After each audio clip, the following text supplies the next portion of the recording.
빌립보서 2장 보겠습니다.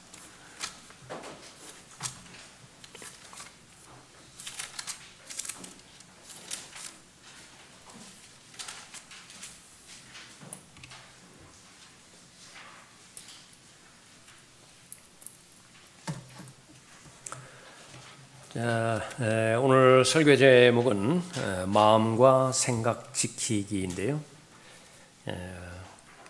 본문을 읽을 때에 그 생각이라고 하는 그런 그 부분에 초점을 맞춰서 읽도록 하겠습니다. 1절부터 5절까지 받들겠습니다. 그러므로 그리스도 안에 어떤 격려나 사랑의 위로나 성령의 교제나 인정이나 자비가 있다면 같은 생각이 되어 같은 사랑을 가지고 하나 되고 한 생각이 되어 너희는 나의 기쁨을 이루라. 어떤 일도 다툼이나 허영을 따라서 하지 말고 오직 생각의 겸손함으로 남을 자신들보다 존중하고 각자 자기 일만 돌보지 말고 남의 일도 돌아보라. 너희 안에 이 생각을 품으라. 곧 그리스도 예수 안에도 있는 생각이라. 4장 보겠습니다.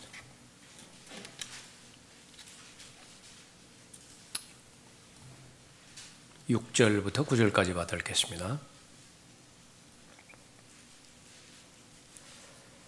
아무것도 염려하지 말고 다만 모든 일에 기도와 간구로 너희의 구하는 것들을 감사함으로 하나님께 알려지게 하라. 그리하면 모든 지각을 초월하시는 하나님의 평강이 그리스도 예수 안에서 너희의 마음과 생각을 지키시리라. 마음과 생각을 지키시리라. 끝으로 형제들아, 만일 무슨 덕이 있거나 무슨 칭찬이 있으면 무엇이든지 참된 것, 무엇이든지 정직한 것, 무엇이든지 의로운 것, 무엇이든지 순결한 것, 무엇이든지 사랑스러운 것, 무엇이든지 좋은 평판을 얻는 것, 이런 것들을 생각하라. 너희는 또한 나에게서 배우고 받고 듣고 본 이런 일을 행하라. 그리하면 평강의 하나님께서 너희와 함께 계시리라. 사람에게만 있는 것이 바로 생각인데요. 생각에 대한 사전적인 의미가 무엇인가? 생각이 생각이지 다른 의미가 있겠습니까? 국어사전을 찾아봤더니 어떤 일에 대한 의견이나 느낌, 어떤 일이 있는데 열이면 10사람의 의견이 다 다를 수 있겠죠? 그 느낌이 다 다를 수 있겠죠? 어떤 일에 대한 의견이나 느낌 또는 사물을 헤아리고 판단하는 작용, 조금 더 성경에 가까워지는 것 같습니다. 판단하고 헤아리는 작용이라. 그래서 예를 들자면 올바른 생각, 올바르지 않은 생각도 있다 그 말이죠.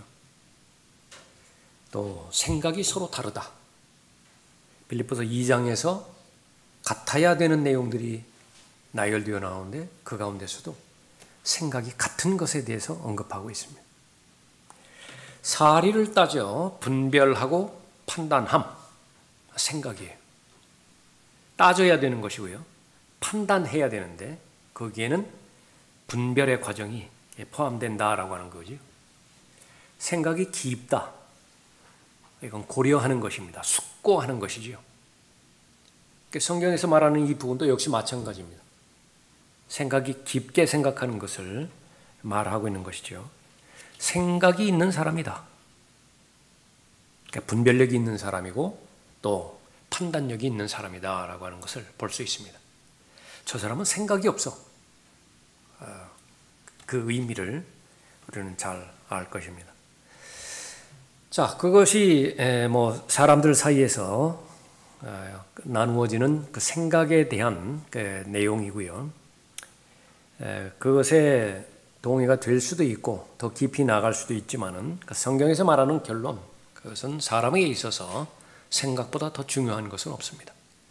아닌 게 아니라 하나님께서 하나님의 형상으로 사람을 창조하셨는데 그 창조의 결과물은 생각이에요.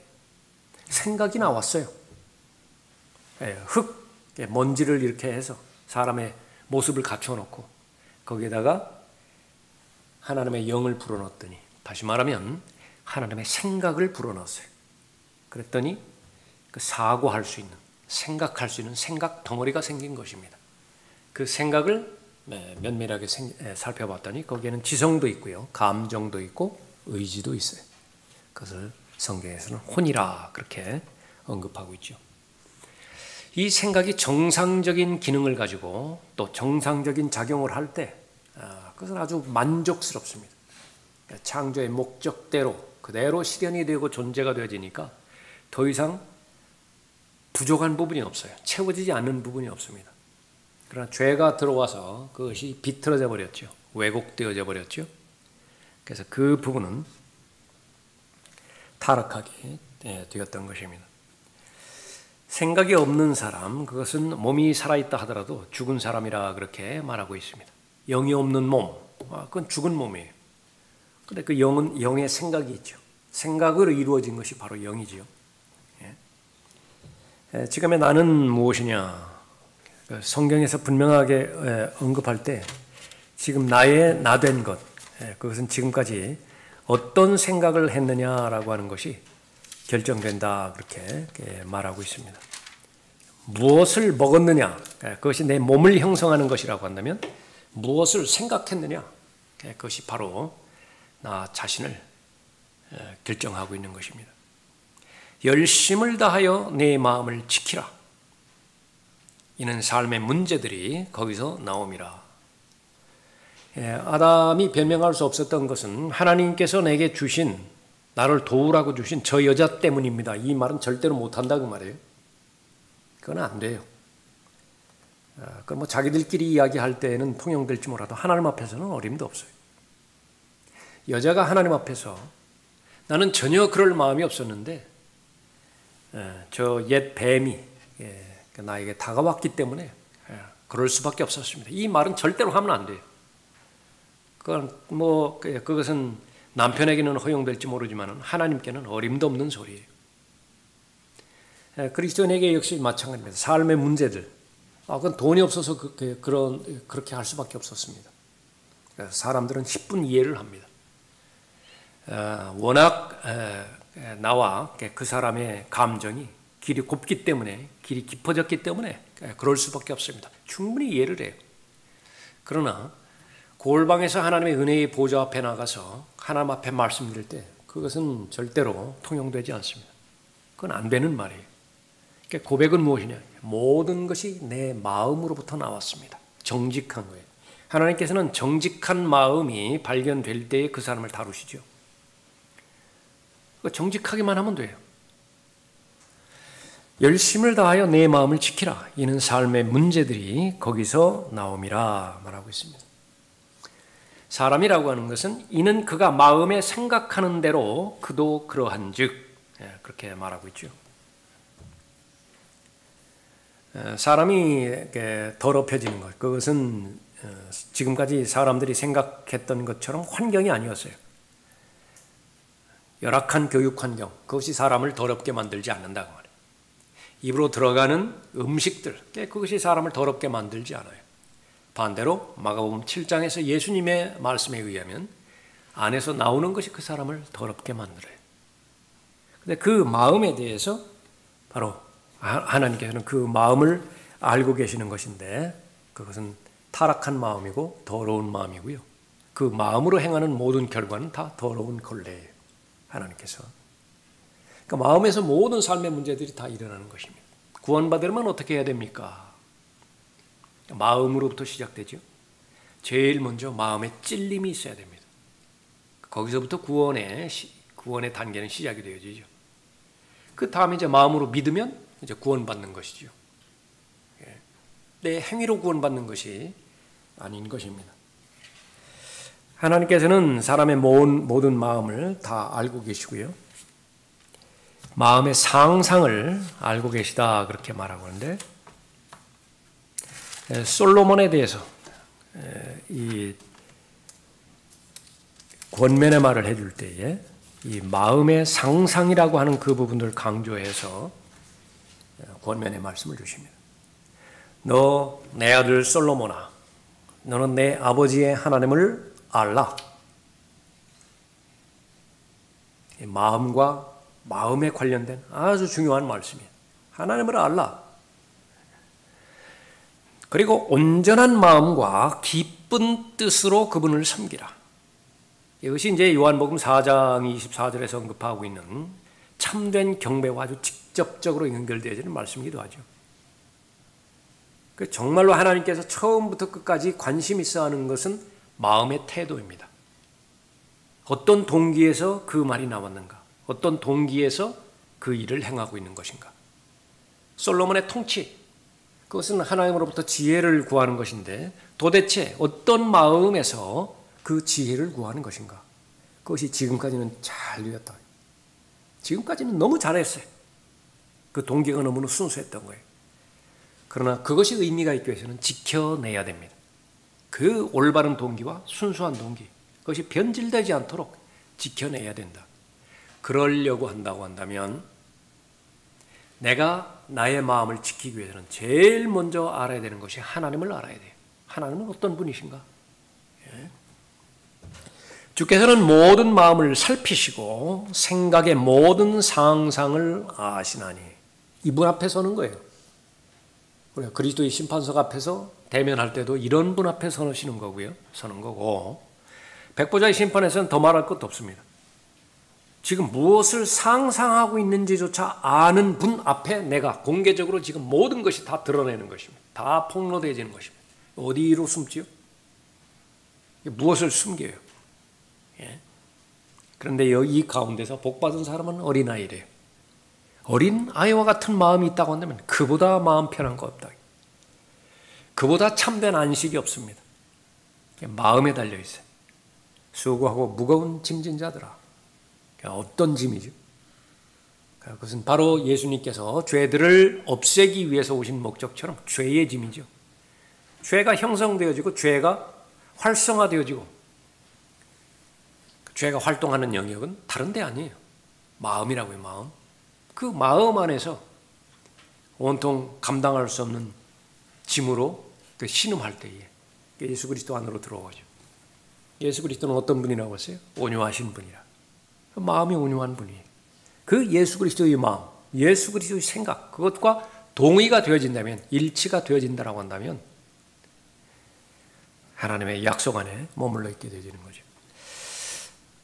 역대기상 28장 9절 말씀이었는데요. 이 부분이 솔로몬이 이 부분을 마음에 담고 그것을 잘 간직하고 지켰더라고 한다면 정말로 아름다운 메시아를 예표하는 그런 아주 그 위대한 왕으로 성경에 기록되었을 것이에요. 만일 네가 그분을 찾으면 그가 너를 만나실 것이나 만일 내가 그분을 버리면 그가 너를 영원히 버리시리라. 자격 박탈당하는 거죠. 이 똑같은 이 맥락을 고린도전서 9장 27절에서 바울이 그 마음을 그대로 표현한 것입니다. 바울이 두려워하는 것. 지금까지는 됐어요. 지금까지는 아주 잘 쓰임받았습니다. 하나님으로부터 잘 쓰임받았죠. 그것이 제일 행복하네요. 그런데 이 마음을 잘 관리하지 못하면 하나님의 생각과 나의 생각이 일치되어지는 그 부분을 계속해서 그 진리의 여정을 걷지 않으면 거기에는 예외 사항이 없이 누구나가 죄의 종이 되는 것입니다. 누구나가 정복당하면 정복한 자의 노예가 되는 거예요. 종이 되는 것이에요. 가장 능력이 있는 그런 폭군은 바로 죄니까 그 죄의 종이 되어서는 안 되는 것입니다. 그렇기 위해서 또 마음을 잘 지킬 수 있어야 되는 것이죠. 그리스도인, 하나님을 사랑하는 사람이 계속해서 구약에서도 그렇고 신약에서도 그렇고 그 사랑은 어디에서 입증되어지는 것이냐? 마음에서 입증되어지는 거죠. 마음을 다하여 하나님을 사랑하는 것입니다. 마음을 다하여 하나님 사랑한다라고 하는 것은 내 마음의 중심에 하나님이 계시다라고 하는 부분이죠. 그 우선순위가 너무나 선명해, 너무나 명확해요. 그러나 그 하나님과 대체되어지는 무엇이 있다라고 한다면 그 사람은 즉각적으로 우상숭배자래요. 우상숭배예요. 무엇이든지 하나님을 대체하고 있는 것은 그건 모두가 다 탐심이에요. 그건 욕망이라고. 탐심은 그건 가릴 것 없이, 그 종류에 가릴 것 없이 우상을 숭배하는 우상 숭배자라 그렇게 말하고 있습니다. 마음을 다하여 사랑한다라고 하는 것은 생각을 다하여 사랑한다라고 하는 그런 부분이죠. 그래서 반드시 우리는 하나님의 말씀에 권면의 말씀도 있고요. 그 다음에 명령의 말씀도 있죠. 반드시 지켜내야 되어지는 것입니다. 그것이 바로 예수 그리스도께서 나를 위해서 오신 목적대로 삶을 살아가는 것입니다. 마음과 생각을 지켜야 됩니다. 그래야 마음과 생각을 다하여 하나님을 사랑할 수 있죠. 그러기 위해서는 첫 번째로 예수 그리스도의 마음과 생각을 가져야 됩니다. 빌립보서 2장 5절 여기 보십시오.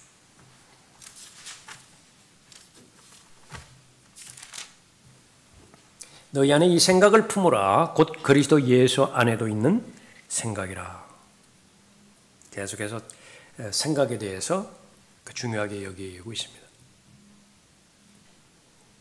사람과 동물, 사람과 짐승의 차이점이 무엇이냐? 하나님을 모르는 사람들은 별로 발견하지 못해요. 거의 같다라고 말합니다. 거기서 나오는 것이 이제 만물의 영장, 무슨 영장류 그런 그 부분이죠. 하나님께서는 사람과 짐승의 차이점은 깨달을 수 있느냐 그렇지 못하느냐 그 하나만 봅니다.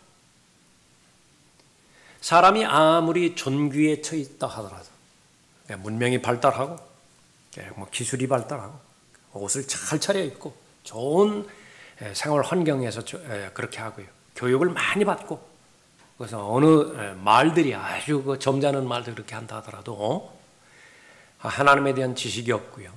아들 예수 그리스도에 대한 지식이 없고 하나님을 알지 못한다. 그러면 멸망하는 짐승과 하등 다를 것이 없어요. 예. 그러나 결론을 알 때에 짐승보다 더 못하죠. 짐승은 정죄의 대상이 아니에요. 그러나 하나님을 알지 못하는 모든 사람은 정죄의 대상이 되는 거죠. 수많은 생각 가운데서 하루 24시간을 보내게 되어지는데 잠잘 때도 생각을 많이 합니다. 참 그거 놀라운 일이에요. 잠잘 때도 생각을 엄청나게 많이 해요. 그것이 의식하면 꿈이 생각나는 것이고요. 의식하지 못하면 꿈 생각이 안 나는 것인데 계속 생각하는 거예요. 그 생각의 중심에 하나님 생각을 품고 있을 때에 그 하나님의 생각이 나에게 내면화가 됩니다. 그것이 새 사람에게 영향을 줘요. 새 사람이 자극을 받고 새 사람이 그 하나님의 생각을 계속 섭취를 합니다. 하나님의 생각을 계속 먹어요. 그럼 자라는 것입니다. 사람이 빵으로만 사는 것이 아니에요. 그것만으로 불충분하고 하나님의 입에서 나오는 모든 말씀으로 사느니라 말하고 있죠. 부지런히 먹어야 됩니다. 초신자 때에 예수 그리스도를 개인의 구주로 믿고 영접할 때에 부담되어지는 것보다 기쁨과 즐거움이 되어지는 것이 훨씬 더 많습니다. 왜냐하면 부정적인 모든 요소들에 의해서 억압을 너무 많이 받아왔거든요. 너무나 많이 노예 생활을 했거든요. 근데 이제 점차로 예수 그리스도를 알아가면서 성장한다라고 하는 것은 내 마음에 하나님 중심의 생각이 점점 더 많아지고 하나님 중심의 그 힘이 더 견고해지는 것인데 흔들리지 않는 그런 부분이 있는데요. 그것은 다른 말로 하면 점점 더 어려워진다 그 말이에요. 믿음 생활이 점점 더 어려워지고 신앙 생활이 점점 더 어려워져요. 지금 기도를 한다 하더라도 계속해서 하나님 중심적으로 기도하려고 하는 경향이 그리스도 안에 있는 새로운 피조물에게 있어요. 말씀을 보고 말씀을 공부한다 하더라도 하나님 중심으로서의 하나님의 말씀을 공부하고자 하는 경향, 성향. 그 하나님의 말씀을 공부했으면 그 하나님의 말씀이 내게도 진리가 되어져야 한다라고 하는 강한 열망, 그것이 있거든요. 그런데 그 조건이 있다고요. 그것은 우리가 그렇게 많이 다룬 자기 부인이에요. 자기 부인이 뭐예요? 자기 생각을 부인하는 거예요. 그 생각이 정리가 돼야 된다고요. 그러니까 두 생각이 동시에 내 마음 가운데 들어왔는데 둘 사이는 공감이 없어요. 육신의 생각과 하나님의 영, 진리의 영이죠. 거룩한 영이죠. 그 생각에는 공감대가 없어요. 누구 하나는 죽어야 돼요. 어떤 생각이 죽느냐? 거의 대부분에는 성령의 생각이 죽어요. 슬퍼한다고요. 성령께서 슬퍼하세요. 성령이 소멸돼요. 분명히 존재하는 것은 존재하는 것인데 움직이지를 않으세요. 일을 안 하신다고요. 움직이기 위해서는, 일을 하기 위해서는 내가 반드시 동의해 드려야 되는데 생각으로 동의를 해드려야 될까요? 동의하지 않아요. 거기에. 왜냐하면 내 육신의 생각이 펄펄 살아있기 때문에 그렇죠. 아무런 변화가 없습니다. 그런 그 부분에 있어요. 그렇기 때문에 점점 믿음 생활이 힘들어지는 그런 그 부분들은 알면 알수록, 더 걸어가면 더 걸어갈수록 내가 무엇을 해야 되는 것인지를 명확하게 더 잘 아는 것인데 그것이 이제 부담으로 다가오는 거예요. 용기가 필요하죠. 경험이 필요합니다. 그래서 한번 내가 죽음을 경험하는 거예요. 내 생각을 죽임으로 인해서 내가 죽음을 경험하는 것입니다. 그게 자기 부인이에요. 그 다음에 거기까지 가면 약속이 있죠. 부활의 능력을 경험할 것이라고. 예수 그리스도의 생각이 어떤 생각이고 그 생각이 내 발걸음을, 믿음의 삶을 인도해 갈 것인데 거기에 희열이 있다고요. 거기에 기쁨이 있다고요. 갑자기 부자 되는 거 아니에요. 그런 보장 주신 적이 없다고요. 뭐 지금 시들시들하던 건강과 체력이 갑자기 회복되는 거 그런 거 없다고요. 그런 보장도 없다고요. 그러나 그런 것과는 비교할 수 없는 지각을 초월하는 하나님의 평강이라고 하는 초자연적인 하나님의 생각이 내 마음을 가득 채워버린다. 그러니까 지키는 거예요. 내 마음이 지켜진다. 세상 편합니다. 살 것 같아요. 누가 그렇죠? 그것을 과거에 한번 경험했는데 그 경험을 잃어버렸어요. 계속 그 경험을 추구하는 것입니다. 그런데 내가 제대로 걷지 못하고 제대로 생각하지 못함으로 인해서 그런 그 부분들이 경험되지 못하다가 이제 하나님의 은혜 가운데서 내가 갈보리로 간 것이죠. 자기 자신을 부인할 때 성령 하나님께 의탁을 했어요. 그랬을 때 성령의 역사로 인해서 부활의 능력을 경험했을 때의 기쁨이라고, 화평이라고, 바로 하나님의 의가 내 마음 가운데 있으니까 그런 것이죠. 하나님의 생각과 나의 생각이 일차적으로 다르다라고 하는 것을 인정하는 것, 겸손의 시작입니다. 그것은 계속 확인해야 돼요. 하나님의 생각과 나의 생각이 다르다. 어제도 우리가 살펴봤습니까? 많은 성경 지식 필요 없다고요. 하나님의 뜻을 알고 하나님의 뜻 안에 머물러 있는 거. 하나를 물어본다고요. 내가 가지고 있는 이 생각을 계속 가지고 있을 때 하나님께서 기뻐하시겠는가? 기본적인 양심이 있고요. 사람에게는. 더더군다나 그리스도인 그 안에, 마음 안에 성령께서 그 생각으로 역사하시는 분이지요. 그것을 만약에 알려주시지 않는다. 그러면 구원에 대해서 심각하게 생각해 봐야 돼요. 나는 정말로 구원받은 사람인가? 내가 이 말을 하면 정직하게 내가 판단할 때 하나님께서 기뻐하시겠는가? 그거 하나만 물어보면 돼요. 그럼 갈등이 없어요. 근데 왜 그 말을 안 하는 것인가? 하나님께서 분명하게 기뻐하신다라고 하는 사실을 알면서도 나는 왜 그 말을 안 하는 것이냐? 내 생각으로 하나님 생각 죽인 거예요. 주가 말하노라. 내 생각은 너희 생각과 다르며 내 길은 너희 길과 다르니 하늘들이 땅보다 높음같이 내 길이 너희 길보다 높으며 내 생각이 너희 생각보다 높음이라. 뭐 하늘과 땅에 뭐 그 사실을 알려줄 목적으로 말씀하신 거예요? 비유죠. 하늘과 땅 비유이고 길도 비유이고 무엇을 말씀하시는 거예요? 생각이라고. 그 생각은 다르다. 그렇기 때문에 내 생각과 하나님의 생각이 충돌이 되어졌을 때 묻지 말고 하나님의 생각이 옳다라고 고백해야 돼요. 선언해야 돼요. 느낌 따라주지 않을 수 있어요. 감정이 융화되지 않을 수 있어요. 상관없어요. 그건 믿음의 대상이 아니에요. 신뢰할 수 없어요. 하나님의 말씀은 신실한 하나님의 말씀이기 때문에 언제든 옳습니다. 어떤 환경이든 하나님의 말씀이 옳아요. 그 진리입니다. 그래서 내가 느낌이, 감정이 따라주지 않지만은 하나님의 말씀이기에 그 말씀을 받았다. 그것을 믿음이라고 정의해요. 성경에서. 하나님께서 제일 좋아하시는 사람, 겸손한 사람이죠. 하나님의 말씀이, 하나님의 생각이 내 생각보다 더 옳습니다. 그렇게 시인할 때에 겸손한 사람입니다. 요나는 이 부분에 있어서 실패했습니다. 요나는 헌신된 사역자였었죠. 요즘으로 말하면 선교사입니다. 선지자인데 하나님께서 분명하게 알아듣기 쉽게 또 하나님의 말씀이 무엇을 의미하는 것인지 완전히 깨달았음에도 불구하고 자기 생각을 접지를 못했어요. 버리지를 못했어요.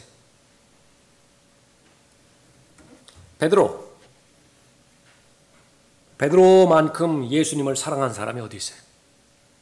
그 사랑에는 의심을 하면 안 돼요. 그 순수한 사랑입니다. 그런데 문제는 뭐냐? 분명히 하나님께서 말씀하셨거든요. 생각의 출처가 둘이라. 지혜의 출처도 둘이에요. 하늘로부터 오는 지혜가 있고 땅으로부터 오는 지혜가 있습니다. 성경적 철학이 있고요. 진리를 사랑하는 것이 철학 아니에요. 지혜를 사랑하는 것이. 뭐 하나님 말씀이라고 하늘로부터 온 철학이에요. 그러나 하나님을 대적하는 땅으로부터 인간 철학자들로부터 온 철학이라고요. 아무리 지혜를 사랑한다라고 외치본다 하더라도 그건 하나님을 대적하는 일밖에 하지 않는다. 사람들이 무엇을 더 선호하죠? 타락한 인간은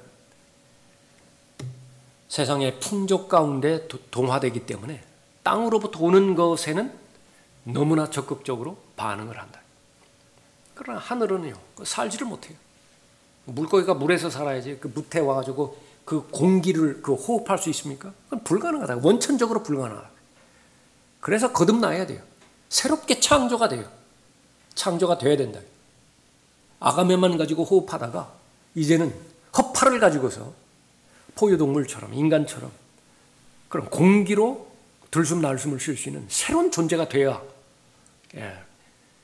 새로운 세상을 경험하는 것이죠. 마찬가지로 생각의 출처가 둘이 있는데 하나는 하나님의 생각이고 하나는 마귀의 생각이에요. 마귀의 생각과 타락한 인간의 생각과 세상의 생각, 이건 아주 정확하게 일치합니다.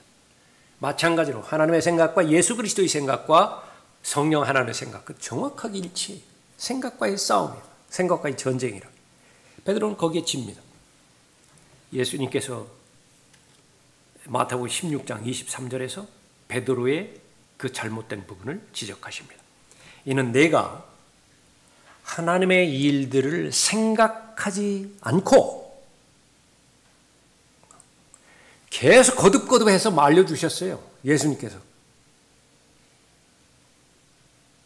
너희는 나를 누구라고 말하느냐 고백까지 했잖아요.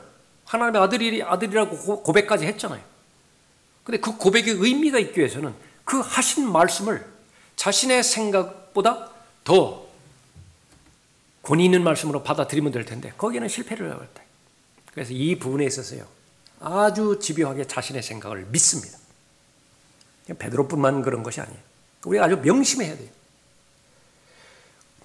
과대평가도 그런 과대평가가 없어요. 내 느낌이 옳다고요. 첫인상도 그렇고 내가 느끼는 분위기도 그렇고 그게 옳아요. 이게 이제 실패하죠. 그러면 다음번에는 그것이 참고가 돼서 재발을 하지 말아야 될 거 아니에요. 어림도 없어요. 다음번에 똑같다고요. 다음번에도 또 내 말을 믿는 거예요. 내 생각을 믿고 내 느낌을 믿고 그렇게 한다. 근데 그것은 특정한 사람만 그런 것이 아니라 아담의 타락한 본성의 한 부분이기 때문에 어쩔 수가 없는 것입니다. 베드로는 하나님의 생각을 하지 않았어요. 네가 하나님의 일들을 생각하지 않고 사람의 일들을 생각함이라. 휴머니즘, 인본주의. 무슨 예수 그리스도의 사역을 가장 크게 방해한 것은 빌라도가 아닙니다. 헤롯이 아니에요.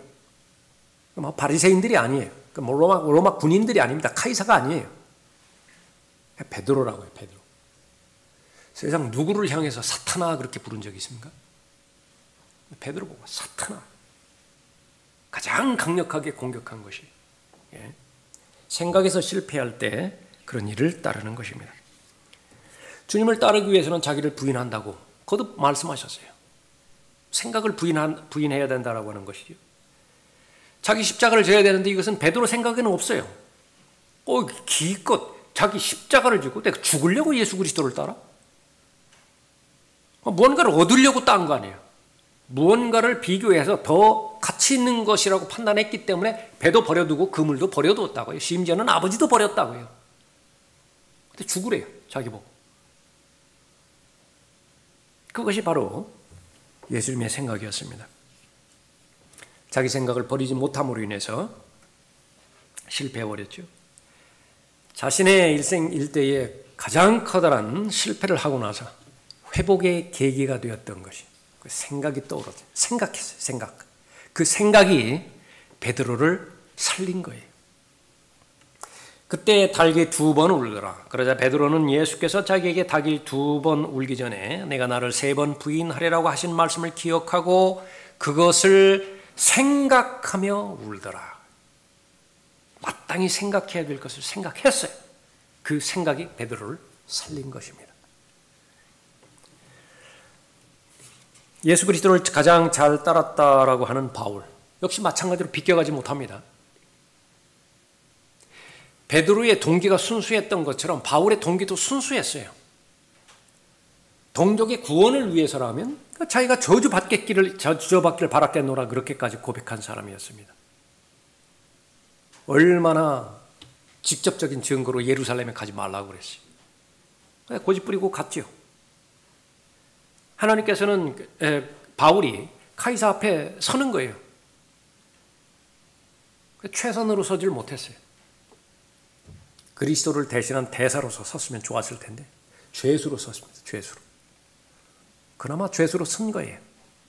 왜냐하면 하나님께서 그 동기를 감안하셨기 때문에 그렇죠. 동족의 구원을 위해서 예루살렘으로 간 것입니다. 마음이 중요합니다. 삶의 모든 문제, 돈 때문에 그런 거 아니에요. 그 사람 때문에 내가 지금 이렇게 우울한 거 그거 아니에요. 그것은 사람들 사이에서는 그렇게 통용할지 모르지만 적어도 하나님 앞에서는 그런 말을 못한다. 왜 그러냐면 너무나 알기 쉬운 말씀으로 삶의 문제들이 마음에서 나온다고 그랬다. 누구의 마음이? 이 마음은 누구 거예요? 부모님 것도 아니고 남편 것도 아니라고요. 그건 나의 것이라고. 나의 마음을 지키라. 이렇게 말씀하셨는데 그렇게 될 때에 비로소 마음을 다하여 생각을 다하여 하나님 사랑할 수 있죠. 그러니까 창조의 목적이고 구원받은 목적이고 그것이 바로 예수 그리스도께서 오신 목적입니다. 두 번째로 생각의 훈련을 해야 되어지는 것입니다. 2장 1절 보십시오. 그러므로 그리스도 안에 있는 어떤 격려나 사랑의 위로나 성령의 교제나 인정이나 자비가 있다면 같은 생각이 되어 같은 사랑을 가지고 하나 되고 한 생각이 되어 너희는 나의 기쁨을 이루라. 예수 그리스도 안에 있는 기쁨, 성령의 열매를 대표하고 있는 것이 바로 기쁨이라고 하는 덕목이었는데 요한복음 15장에서 예수 그리스도 안에 있는 기쁨을 주기 위해서 기쁨을 공유하기 위해서 포도나무와 가지에 대한 가르침을 주셨죠. 그럼 그 결과는 예수님 안에 있는 기쁨을 소유할 수 있다라고 그렇게 말하는 것입니다. 그런데 그 기쁨은 어떤 과정과 어떤 여건을 통해서 소유할 수 있는 것이냐. 오늘 본문 말씀에 의하면 기쁨을 이루는 과정이 또 하나 제시가 된 것이 이거 생각에 달려 있습니다. 3절에 어떤 일도 다툼이나 허영을 따라 하지 말고 오직 생각의 겸손함으로. 그리고 생각의 겸손함이라고 하는 것이 무엇이냐. 종의 섬김. 예수 그리스도께서 종으로 오셨죠. 섬김을 받기 위해서 오신 거 아니에요. 섬기러 오셨다. 섬기러. 나중에는 이제 섬김을 받기 위해서 오시지만 우리도 그대로 그 수순을 따라야 되는 거예요.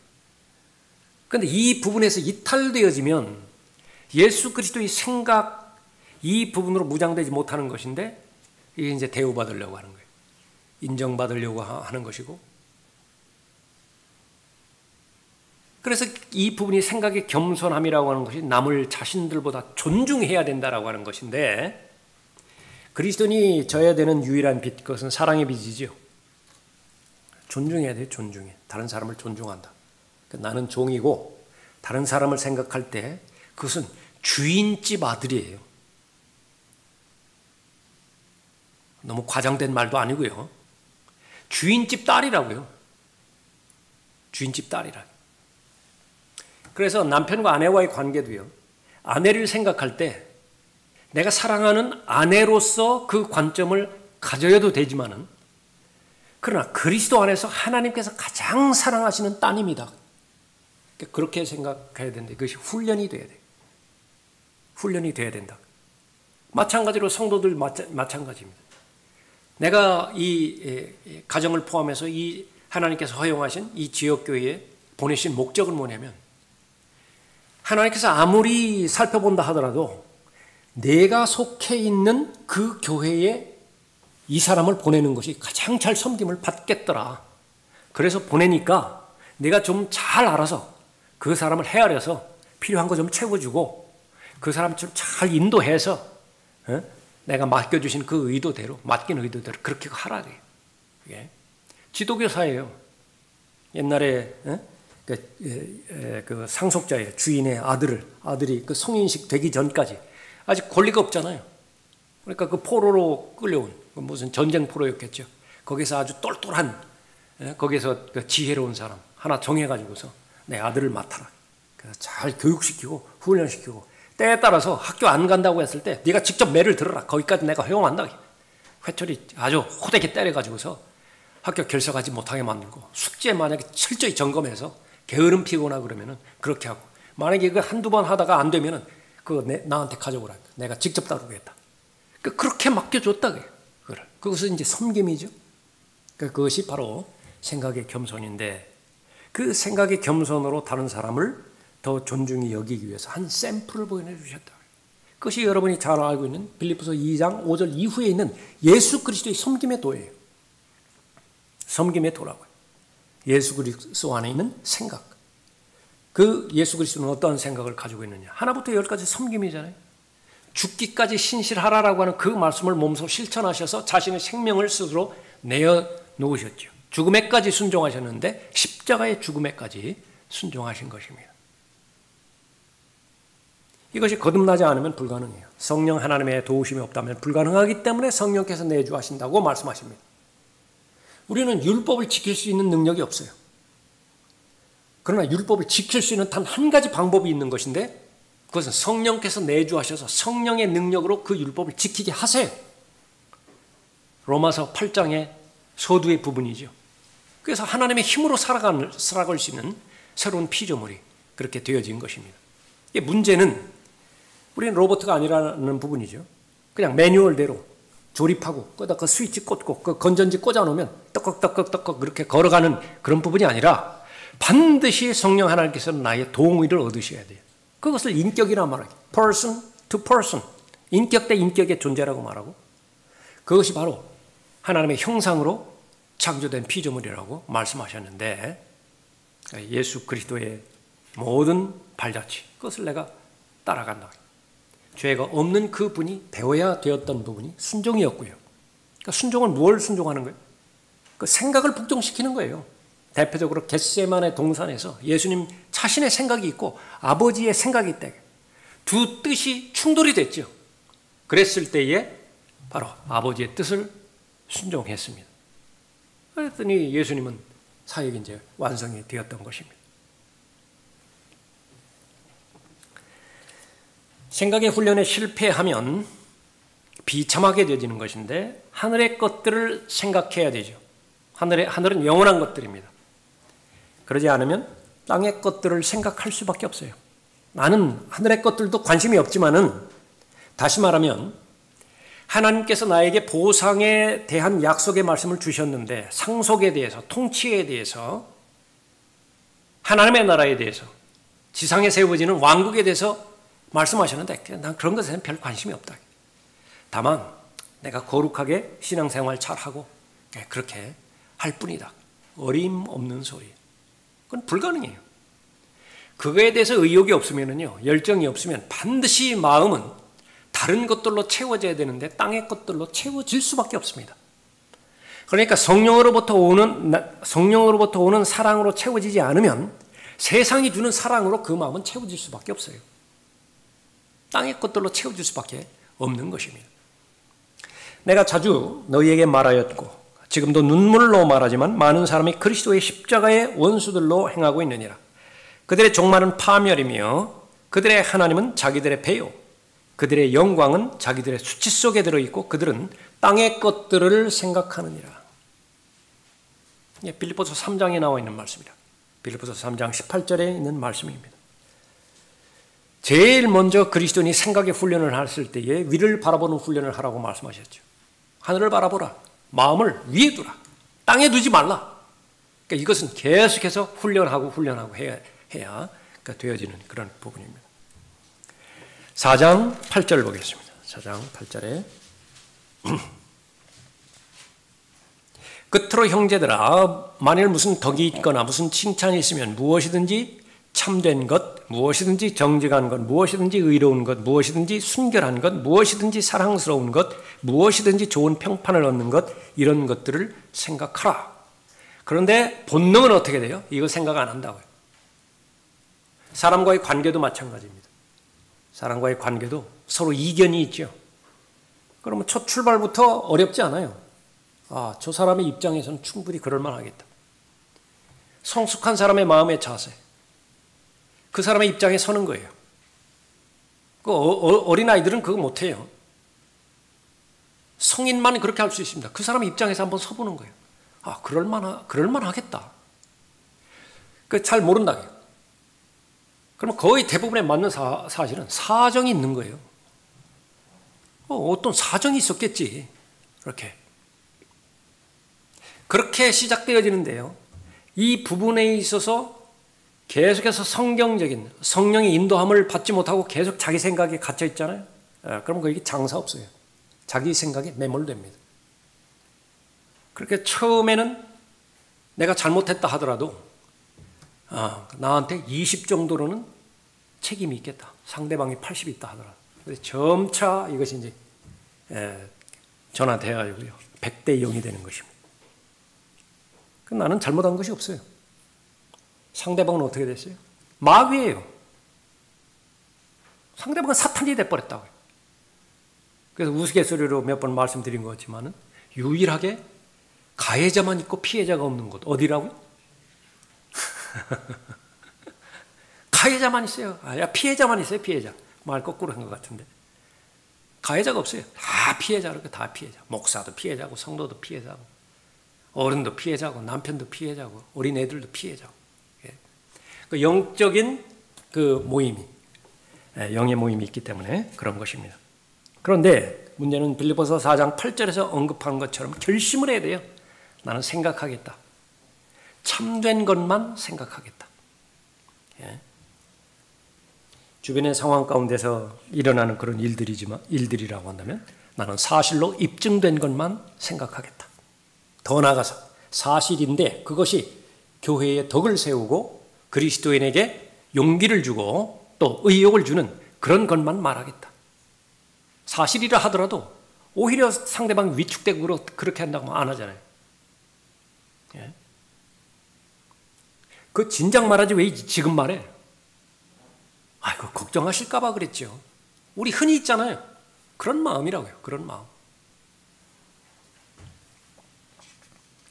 얼마나 확인되지 않은 소문에 대해서 휘둘리고 그로부터 이어지는 온갖 잡다한 추측들, 규명되지 않은 사실, 그 생각의 꼬리를 이어가고 그 생각은 말로 이어질 수밖에 없죠.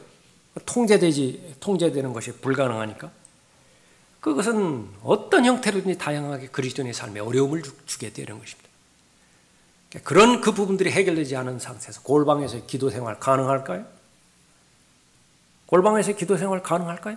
그런 것이 자기 혼자 책상 앞에서 하루를 시작하는데 그 좋은 마음으로 가장 최상의 마음으로 시작할 수 있어야 되는데 그 말씀을 통하여 하나님과의 교제가 가능할까요? 어렵게만 만드는 것입니다. 그리스도인들이 교리나 실행에 있어서 본질이 아닌 비본질적인 부분에 대해서는 성경은 여러 번에 걸쳐서 언급하고 있습니다. 그건 용납의 문제라, 이해의 문제고 심지어 내가 해를 끼쳤다고 한다면 그것은 상대방의 믿음이 연약함으로 인해서 그런 부분이니까 용서의 문제라고. 로마서 14장에서 분명하게 교리적으로도 말씀하시죠. 믿음이 연약한 자가 있다고요. 그 믿음이 연약한 자에 대해서도 잘못 반응함으로 인해서 잘못된 생각을 계속 전달함으로 인해서 실족시킬 수 있어요. 근데 그 믿음이 연약한 자는 누구냐? 하나님께서 받으신 자예요. 하나님께서 받으셨는데 네가 무슨 권한이 있어서 무슨 권위가 있어서 실족을 시키더냐? 호되게 책망하고 있는 것이죠. 얼마든지 그리스도인의 생활 가운데서도 다툼이 일어날 수 있고 불화가 일어날 수 있습니다. 파벌이 형성될 수 있어요. 그러지 않으면 왜 빌립보서 2장 1절부터 4절까지의 말씀이 거기 있겠어요? 빌립보서 2장에 보면 그 믿음 좋은 두 자매가 있었죠. 둘 다 하나님 앞에 헌신되어 있고 그 교회의 기둥들이에요. 알력이 생겼다고. 하나님의 심정으로 권면했죠. 바울이. 세 번째로 자신의 마음을 지키는데 부지런해야 되어지는 것입니다. 6절 보십시오. 4장 6절에 아무것도 염려하지 말고 다만 모든 일에 기도와 간구로 너희의 구하는 것들을 감사함으로 하나님께 알려지게 하라. 집중하라. 기도와 간구에 집중하라. 하나님과의 영적 교제에 집중하라. 알려지게 하라. 다른 사람한테는 가려질 수 있죠. 또 가려져야 되고 뭐 마음에 있는 거 다 말할 수 없잖아요. 그러나 하나님에 대해서만큼은 다 말해야 돼요. 간혹 가다가 하나님에 대한 원망, 하나님의 불평이 있어요. 그거 표현하세요. 그거 표현하시라고요. 표현 안 하는 것보다 훨씬 더 낫습니다. 그렇게 하다 보면 이제 하나님께서 들으시잖아요. 여러분의 영적인 상태가 좋을 때든지 여러분의 영적인 상태가 나쁠 때든지 하나님 믿어야 돼요. 여러분이 하나님 앞에 말씀드리잖아요. 기도하잖아요. 그 하나님께서 다 들으세요. 듣지 않는 기도는 없습니다. 하나님의 자녀가 기도하는데 그 듣지 않는 거 없어요. 다 들으신다고. 그러니까 그것을 믿고 내 마음 가운데 일어난 모든 부분들을 하나님 앞에 다 일일이 알려드리는 것입니다. 그런데 여기에 부지런해야 돼요. 여기에 부지런하라고 말해요. 여기에 소리하면 안 되는 것입니다. 그리하면 모든 지각을 초월하시는 하나님의 평강이 그리스도 예수 안에서 너희 마음과 생각을 지키시리라. 학생이 게으르면 어떻게 돼요? 군인이라고 다 군인은 아니죠. 훌륭한 군인이 있는가 하면 게을러 빠진 군인도 있다고. 그리스도인 거룩한 의무가 있는데 그 거룩한 의무는 결국은 자기한테 복이 되어지는 하나님의 짐이죠.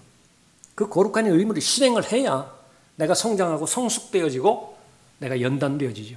그만큼 사기 안 당한다고요. 거룩한 의무를 실행해야 그만큼 빼앗기지 않는 것이고요. 그런데 거기에 소홀히 해버렸어요. 하나님께서 싫어하는 사람입니다.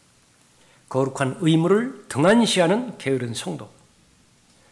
마음을 지킬 방법이 없죠. 게으른데 어떻게 마음을 지키겠어요? 게으른 농부가 어떻게 밭을 잘 정리정돈하겠습니까? 농부가 게으르다고 한다면 어떻게 시기에 맞춰서 씨를 뿌리고 거름을 주고 그 나중에 수확의 때에 수확을 기대하겠어요? 불가능하죠. 영적 주의력 결핍자들 절대로 돼서는 안 되는 것입니다. 아주 산만하고요. 질서도 없고 뭐 안 하는 것도 아닌 것 같아. 막 야단 법석을 떠는 것인데 아무에게도 도움이 안 돼요. 어디에서부터 잘못된 것이냐? 잠시 멈추고 첫 출발점은 이제 확인하는 거예요. 마음의 동기를 확인하는 것입니다. 이 동기를 어떻게 확인하는 것이냐? 하나님의 말씀을 펴놓고 그 다음에 그 하나님의 말씀에 올바로 반응하는 것은 이 말씀 앞에 내 마음을 보여드렸을 때 그것을 읽는 분은 상상을 이미 알고 계신 분이다. 그것을 인정해 드리는 것입니다. 하나님의 권위를 인정해 드리고 그리고 나서 하나님께서 말씀하시는 대로 기도의 방향이 결정되겠죠. 기도하시면 돼요. 정신 차려야 되는 영역, 그것은 바로 마음을 지키고 생각을 지켜야 되는 그런 부분입니다. 사무엘이 고백했죠. 기도하지 않는 죄를 범하지 않겠다고. 뭘 기도해야 되죠? 성경에서 아무리 객관적으로 정직하게 하나님의 말씀을 비춰봤을 때 제일 하나님께서 원하시는 기도는 뭐예요?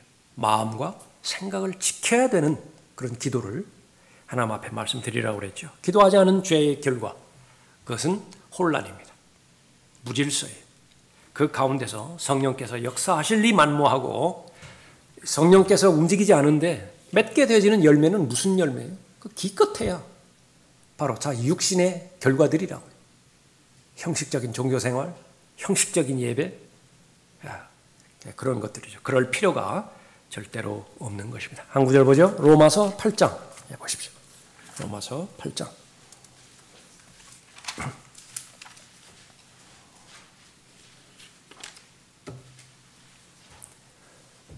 예수 그리스도를 잘 알면 예수 그리스도를 아는 진리가 자유롭게 해주죠. 그 자유는 예수 그리스도를 섬길 수 있는 자유를 말하는 것이고요. 또 예수 그리스도와 동행할 수 있는 자유를 말하는 거예요. 확대 해석하면 남용하는 거예요. 하나님의 은혜를 남용하는 것이라, 하나님의 은혜를 악용하는 거예요. 죄가 많은 곳에 은혜가 많다고 해서 죄에 계속해서 거할 수 있어요? 그런 질문 자체가 마음의 동기가 잘못된 것 아니겠어요? 그리스도는 절대로 예수 그리스도께서 지정해 주신 그 자유의 영역, 그걸 벗어나서 마음대로 할 수 있는 자유가 없어요. 그 가운데 하나가 생각이에요. 마음대로 생각할 수 있다. 그것은 하나님의 말씀에 의하면 죽으려고 작정한 사람이에요. 죽고 싶으면 그렇게 해보라고. 이것이 과한 말인가? 절대로 그렇지 않습니다. 8장 5절로 보십시오. 육신을 따르는 사람들은 육신의 일들을 생각하나 성령을 따르는 사람들은 성령의 일들을 생각하느니라. 이게 결과예요. 본인을 측정하는 것입니다. 내가 지금 성령의 사람인가? 아니면 계속해서 육신을 따라 사는 것인가? 그럼 내가 제일 많이 생각하는 것이 지금 뭐예요? 회사에서는 회사의 그 비즈니스 일을 생각해야 돼요. 그러지 않으면 안 돼요. 그렇게 해놓고 그래야 월급을 받아야 되죠. 사업한다면 사업에 관련된 일들을 많이 해야 돼요. 그래야 하나님께서 그 사업을 또 보호해 주시죠. 그건 필수적이에요. 그런데 내가 이제 가용할 수 있는 시간이 왔어요. 외부의 모든 로드가 다 제거가 됐어요. 이제 내가 주관해서 이 생각을 쓸 수가 있어요. 하루에 30분 그렇게 쓸 수 있는 사람도 있겠죠. 하루에 2시간 그렇게 쓸 수 있는 사람이 있겠죠. 뭘 생각하는 거예요? 그 시간에. 처음으로 돌아가서 그것이, 그 생각하는 것이 바로 나 자신인데 처음부터 완성품으로 주어지는 것이 아니라 계속 반복해왔던 것이죠. 훈련이었습니다. 생각하는 훈련을 한 것이에요. 한 번 생각하고 2번 생각하는데 3번째 생각하는 데는 더 수월해요. 왜? 그 가치가 더 확인이 되어지거든요. 처음에는 별 가치가 없는 것으로 생각해 봤다고요. 그냥 다른 사람이 추천하니까 한번 해본 거예요. 시도를 해본 거예요. 좋거든요. 한번 줘봤더니 이것보다 더 좋은 것이 없어요. 바꾸지 않습니다. 그것이 바로 생각의 훈련인데 성경에서는 거듭난 하나님의 자녀에 대해서 생각, 2가지의 생각을 언급하고 있습니다. 그 다음 절에 보십시오. 7절에 육신적인 생각은 하나님과 원수가 되나니 그것은 하나님의 법에 복종하지 않을 뿐만 아니라 실로 할 수도 없습니다. 6절을 읽어야 돼요. 6절. 육신적으로 생각하는 것은 사망이나, 여러분이 아시는 것처럼 로마서 8장 모두가 다 구원받은 사람이죠.